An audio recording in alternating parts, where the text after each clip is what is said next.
On Kochie's Business Builders, we help a cafe owner better manage his cash flow. Plus, the small products turning over some big revenue. And how Chargrill Charlie succeeded in the highly competitive fast food market.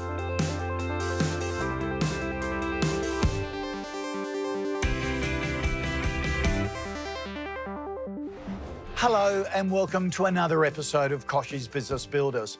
It's our 11th year on air and we're committed to educating and inspiring you, the hard-working small business owners of Australia.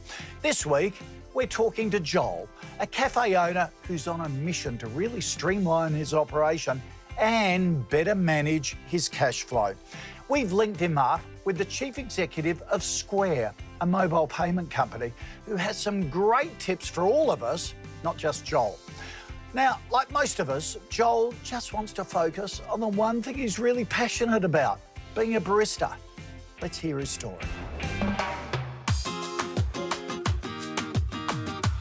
Cafe Fuerza Bruta is located down an alleyway in the heart of Sydney CBD. A small and colourful hole-in-the-wall business owned and operated by Joel Newman.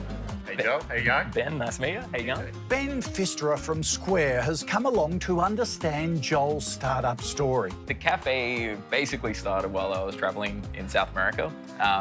As I was approaching Buenos Aires, I kept hearing about this show that you got to check out, Fuerza Bruta. It's amazing, it will change your life. And went in there with no expectations, came out of it just a changed person. At the time, I was at a crossroads in my career as a barista. It was like either, you know, open my own place and really stick with it, or just get out altogether. So when I saw the show, one of the themes that they go into is how society can often change our mentality and what we want to do in life, where we want to go, and how important it is to hold on to the things that we value the most. And I walked away just thinking if I could somehow take that concept and put it into a cafe, then I might have the winning formula. Joel had the vision of establishing his own cafe, and within months, it was his reality. I got approached by the previous owners of this space. Hey, do you want to have a crack? Do you want to open your own place? And even though I had zero business experience, I thought, hey, why not? I've been here 3 years now, so doing something all right. Now, there's no doubt Joel is a coffee connoisseur, but he quickly discovered a lot of bumps along the road when it came to setting up a successful small business. So when you got started, you were a cash-only business to start. How did you find that? I noticed the rise in people needing to pay with card, especially office workers, you know, doing a coffee run for the whole office and getting 10 at a time. And oh, I've got card facilities. Oh, no. Oh, sorry. It's like, okay, there goes $50. As time went on, Joel's cash-only business was forcing more and more potential customers to go elsewhere. He knew it was time to take action and implement an electronic payment system.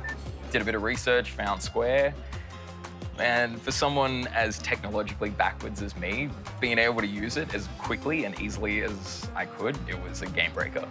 And accepting card payments from customers was just the start of Joel's small business transformation. But he hasn't quite hit the mark when it comes to relying on technology to run a streamlined business. The need for social media was something that I personally had never used before. I didn't have an Instagram account. I'd go on Facebook maybe once or twice a month. So knowing that it was something that I had to tackle but had no idea either how to use it or how to use it effectively, that was a bit tricky in the first place. In today's digital marketplace, having a strong social media footprint is a necessity. Well, Joel has taken the first big step towards transforming his business by adopting that electronic payment system. After the break, Ben provides his tips for Joel to use the technology at his fingertips to grow his business even further. Plus, the cheeky Aussie underwear brand pulling in the big bucks. Find out how the owners did it. Did you know Facebook plays a huge role in the way business operates in Australia and around the world? The Facebook OECD Future Business Survey shows 8 in 10 people on Facebook are connected to at least one small business in Australia. Cast the net even further, The survey reveals 7 in 10 people are connected to at least one small business in a foreign country. 180 million people around the world are connected to a business right here in Australia. It's incredible. So if you haven't already set up a Facebook account for your small business, you might want to log on and create a profile. Each click, like and share could mean more business for you.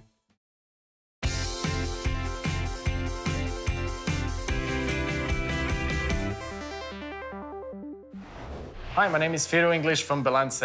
We're a menswear store and tailor based in Sydney. I'm a proud supporter of KBB's campaign for optimism. There's never been a better time to be in small business. Welcome back to Kochie's Business Builders. This week, we're hearing from a cafe owner who's transforming his business with the touch of a few buttons. Ben Pfisterer from Square has some great tips for Joel Newman to really get his business brewing. Well, it's fantastic to hear that you've embraced Square and started to really look to grow your card payments, because that's one of the most misunderstood things about small businesses. They often gravitate towards cash, thinking it might be cheaper. But over the long term, you absolutely find that card payments can save you a lot of money and a lot of time. So for a small outlay, you can start increasing your throughput, you can increase your additional sales, but most importantly, you can save yourself time. And as a business owner, you're obviously time poor. Anything you can do to reduce that and get your valuable time back is going to be absolutely important. So going for card payments is great for you, but it's also important for your customers, because they need to be able to spend the way they want to, whether it's with a card, whether they're tapping, or whether they're using a mobile phone. This small device on the counter of Cafe Fuerza Bruta now allows Joel to accept every kind of payment from his customers.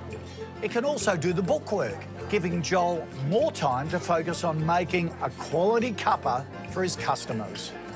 So the important part for you as a small business is to choose the system that works best. Now, obviously with a cafe, an important part is you have the point of sale, but you can also accept card payments. So have a look around, look at the majors, but also look at the other businesses like Square. Now, the powerful thing about Square, not only can you accept card payments, you've got full free dashboard analytics, so you can start understanding your business better. You can also send invoices if you've got any catering services that you offer, but you can start looking at different products, different the way people are buying things at different times of the year, even times of the day, or look at how weather impacts your business. So make sure whatever solution you choose, it's got powerful analytics systems on the back of it, but also look at pricing. Make sure it works for you. There shouldn't be huge costs to set up, there shouldn't be lock-in contracts, and there shouldn't be ongoing fees. So make sure you do your research and you find a product that suits your business best.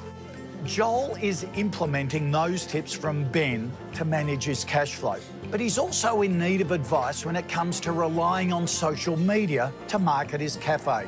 So you mentioned before social media and that you weren't such a savvy user. Obviously, being a small business is critical you get on top of that. It's a very competitive cafe market in Sydney, and there are lots of options.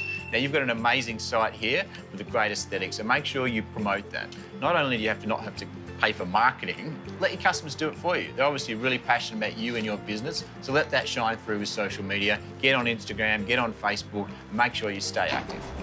So Ben's top 3 tips for cafe owner Joel: give customers card payment options, whether they're tapping or using their mobile phones. Ben also suggests business owners shop around for the system that works best for their needs. And when it comes to marketing your business, social media is invaluable. We look forward to watching Joel step up his social media game using applications like Instagram and Facebook.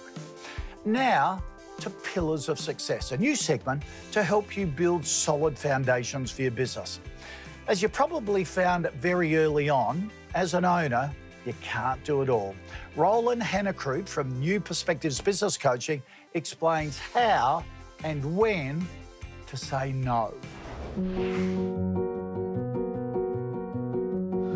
This week's Pillar of Success is about the big question of small business. One of the challenges of being in small business is that there is never enough time, and hence one of the greatest skills you need to develop as a business owner is knowing how and when to say no. If you don't have the ability to say no, your business will get stuck and you'll be overwhelmed. Simple as that. Learning to say no starts with getting absolutely clear on the big question of small business. Why does your business exist? What's it on this earth for, and why would anybody care? If you struggle to answer that question clearly, in less than 20 words, there's a good chance your business will get stuck. Here's a few beautiful examples of answers to that question. From the Disney company, create happiness. Just 2 words. From BMW, create the ultimate joy of driving. From an electrician I worked with, you're in safe hands. From a retail company I worked with, more bang, less buck. And from an architect I worked with, architecture that inspires. Answer the big question with complete clarity and you won't get stuck in your business. I promise you. Coming up, how an Aussie underwear business re-engineered itself into a subscription model to provide consistent revenue.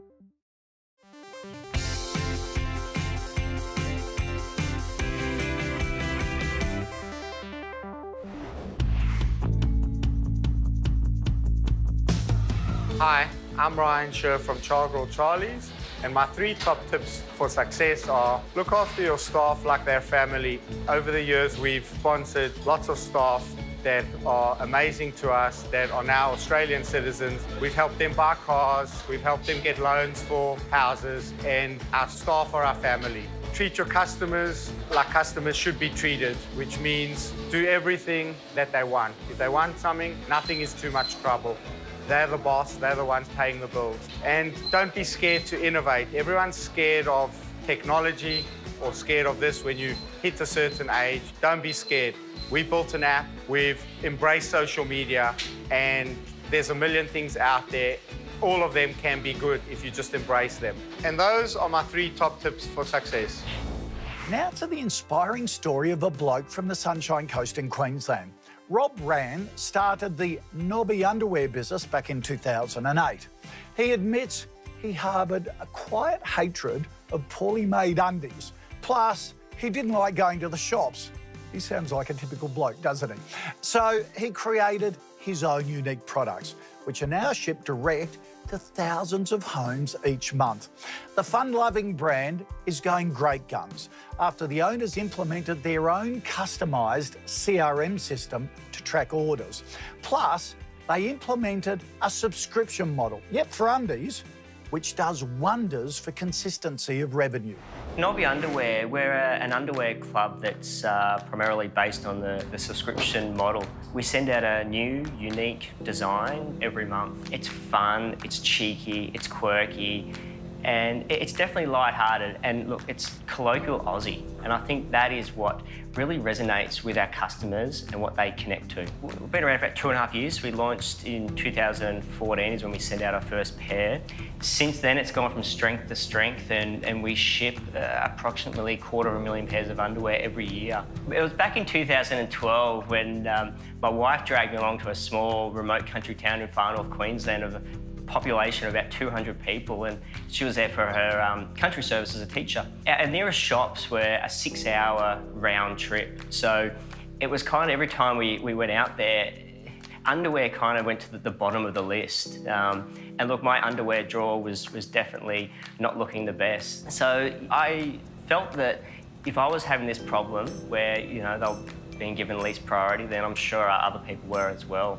And I think the biggest thing as well, which helped me sort of push ahead with the whole concept, was I found that every time I had a brand new pair of underwear and, you know, I would wear it, no matter what I was wearing on the outside, it really made me feel good and made me feel special. I really wanted to create an experience for people. I didn't want to just sell a pair of underwear.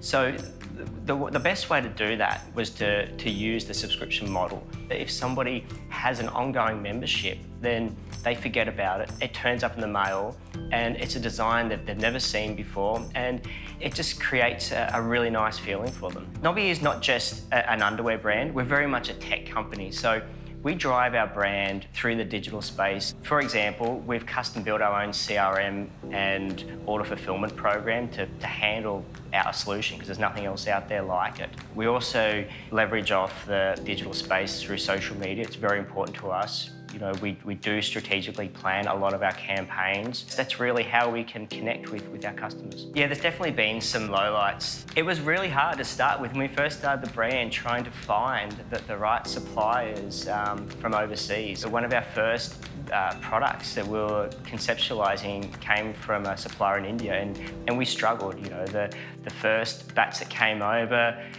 we had the most craziest things go wrong that you wouldn't even dream of, such as waistbands being sewn on upside down. And I think this just goes into a lot of the things where, you know, you're always going to have hurdles and issues no matter how well you try and plan things. And the best thing to do is just to take them on as quickly as you can and just try and overcome them, because it's the only way to learn, really.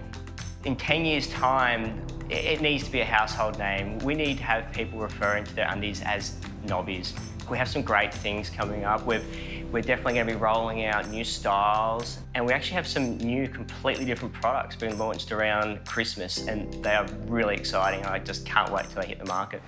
Sounds like Knobby Underwear could be making a couple of Christmas stocking fillers this year, I reckon. It's a great business, great story, isn't it? Stay with us. Ask Kochie is next, the segment where you throw me a question and I do my best to throw you back some good advice. That's next.